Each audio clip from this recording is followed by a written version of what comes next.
नमस्कार दोस्तों, मैं हरिकेश यादव।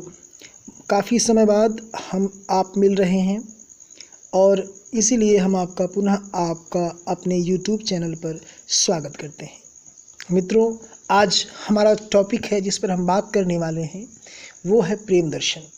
यानी प्रेम का दर्शन क्या होता है और साथ ही साथ ये भी जानने की कोशिश करेंगे कि दर्शन का प्रेम क्या होता है, यानी philosophy of love and love of philosophy. हम दोनों पक्षों पर विशद और बृहद बात करेंगे। मित्रों, हम अक्सर देखते हैं कि प्रेम में बहुत सारी परेशानियां आती हैं जिसको लोग परिभाषित करने के लिए सदियों सदियों कोशिश करते हैं। हर युग में प्रेम को एक नई परिभाषा देने की कोशिश की गई है। परेशानी यही रहती है कि प्रेम किससे करें, प्रेम कब करें, प्रेम कहाँ करें, प्रेम क्यों करें। इन सभी प्रश्नों का उत्तर हम बहुत ही सरल लहजे में आज समझेंगे, जानेंगे और साथ ही साथ ये भी जानेंगे कि प्रेम होता क्या है।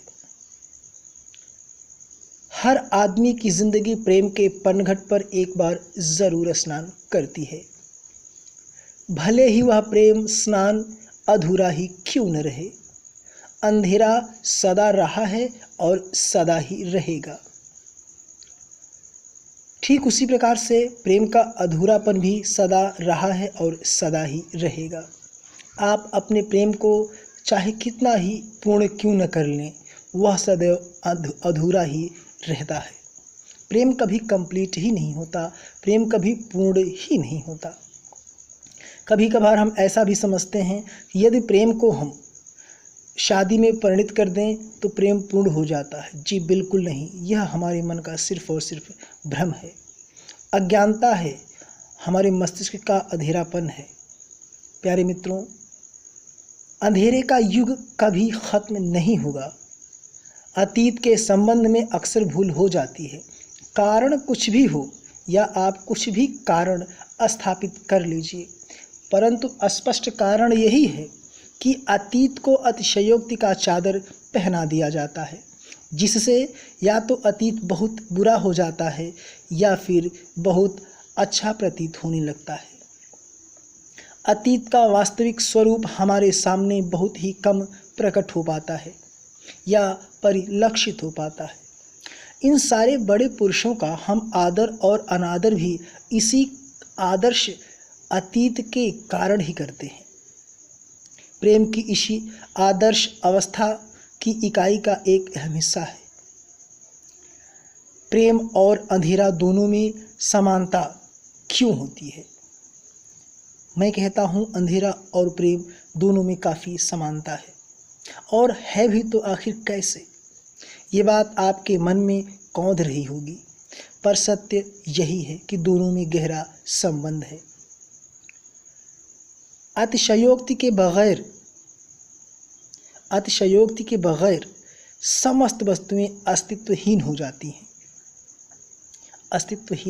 हैं। यदि हम अतिशयोक्ति को ही हटा दें तो समस्त वस्तुओं का जो अस्तित्व है वह बिल्कुल शून्य सा हो जाता है।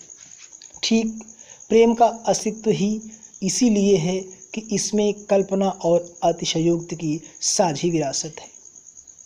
प्रेम और अंधेरा दोनों का आपस में गहरा संबंध है।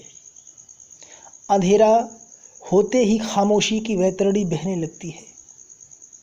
ठीक उसी प्रकार प्रेम की वैतरणी भी खामोशी से बहते रहना चाहती है, पर विडंबना का दूसरा नाम ही है रहस्यों का उद्घाटन। तो रहस्योद्घाटन होता है और प्रेम की जो वैतरणी है उसमें हम फंस जाते हैं, पार नहीं कर पाते, क्योंकि कल्पना और अतिशयोक्ति का जल सूख सा जाता है। मित्रों, अंधेरा भी छट जाता है और प्रेम भी घट जाता है। रह जाता है तो सिर्फ अतीत और अतीत का अतिशयोक्ति।